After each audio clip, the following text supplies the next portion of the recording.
Assalamualaikum Sobat Football United. Ringan amatiran ala gua, situasi atau proses Manchester United kegiatan di bursa transfer musim panas sudah berakhir. Skuad Manchester United menurut gua sudah komplit ya, sudah selesai. Paling tidak sampai dengan sampai dengan musim dingin nanti. Oke, ketika gua bikin video ini situasi dengan Donny van de Beek masih belum jelas. Tapi menurut gue secara garis besar tim inti dari Manchester United, tim inti artinya tim pertama, tim kedua, bahkan mungkin sampai dengan tim ketiga, ini sudah jelas situasinya. Manchester United akan mengarungi berbagai kompetisi musim ini dengan skuad yang sudah ada saat ini. Nah, dari skuad-skuad tersebut, dari pemain-pemain tersebut, di skuad ini, kali ini gue ingin membahas tentang kira-kira formasi seperti apa yang akan dimainkan oleh Erik ten Hag. Ya. Kalau gue melihat di preseason bagaimana Erik ten Hag sangat ingin membuat sistem yang baru, membuat permainan yang baru dengan formasi yang berbeda. Sebelumnya lebih ke 4-2-3-1. Tapi kali ini Erik ten Hag ingin bermain dengan 4-1-2-3.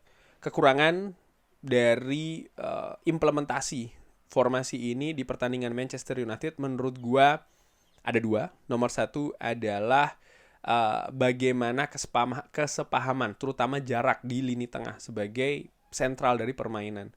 Casemiro, Mason Mount dan juga Bruno Fernandes ketika menghadapi Wolves tidak memiliki kesepahaman yang bagus, terutama dari jarak. Bagaimana Mason Mount dan juga Bruno Fernandes sangat-sangat tinggi naik ke atas, dan Casemiro ini terlalu dalam turun ke bawah, sehingga ada gap di sana.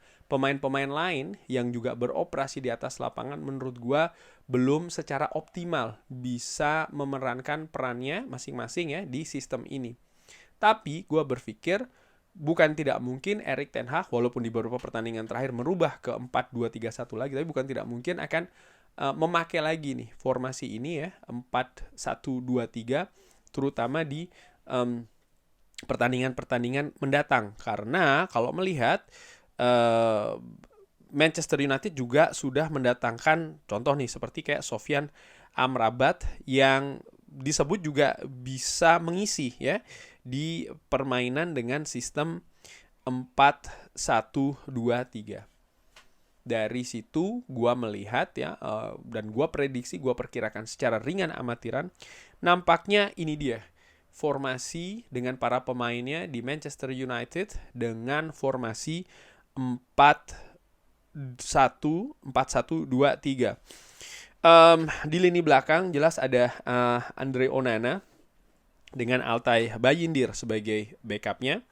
Lalu di sebelah kanan Aaron Wan-Bissaka, Diogo Dalot, menurut gua 11-12 bisa saling bergantian di sana. Lalu untuk posisi back tengah Lisandro Martinez dan juga Rafael Varane akan menjadi duet utama, di mana Victor Lindelof dan juga Harry Maguire akan menjadi pelapis di masing-masing situasi.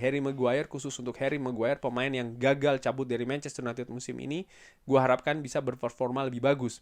Dan gue tempatkan dia sebagai backup dari Rafael Varane di sisi kanan, karena nampaknya di posisi itulah dia lebih nyaman bermain ya dibandingkan dengan di back tengah sebelah kiri yang gue prediksi akan lebih diisi oleh Victor Lindelof.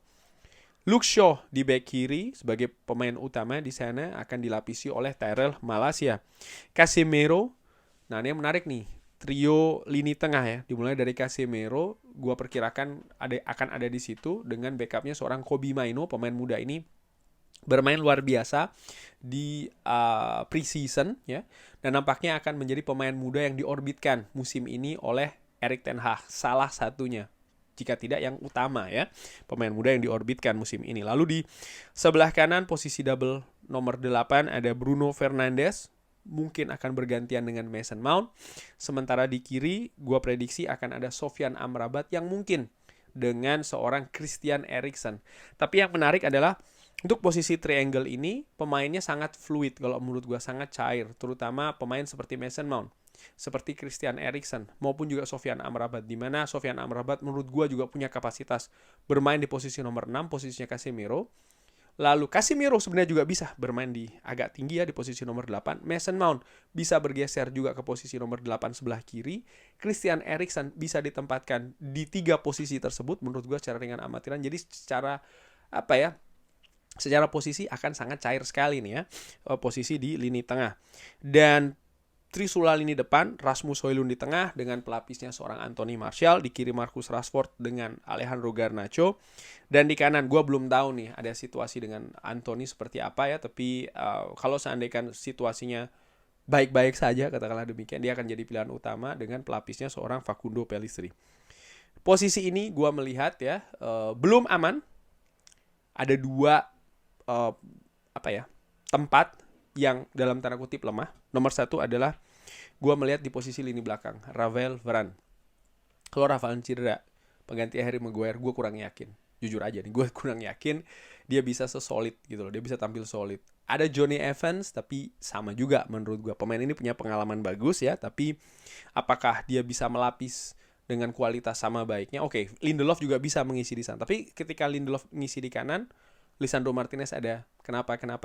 Tanda tanya lagi. Jadi menurut gue menimbulkan keraguan bagi gue posisi lini belakang dan juga lini depan, di mana situasinya saat ini Manchester United memiliki Rasmus Højlund, pemain muda potensial, yes, tapi menurut gue pemain ini belum jadi, belum premium, masih harus ditempa, masih harus diproses dengan mungkin paling tidak secara jangka waktu yang menengah gitu ya, sehingga ini agak meragukan posisi dari Rasmus Højlund di lini depan.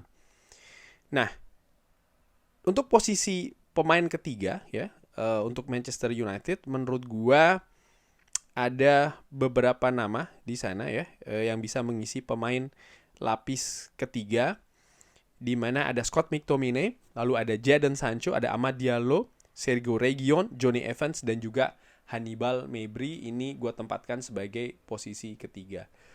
Kurang lebih demikian, ini prediksi ringan amatiran menurut gue.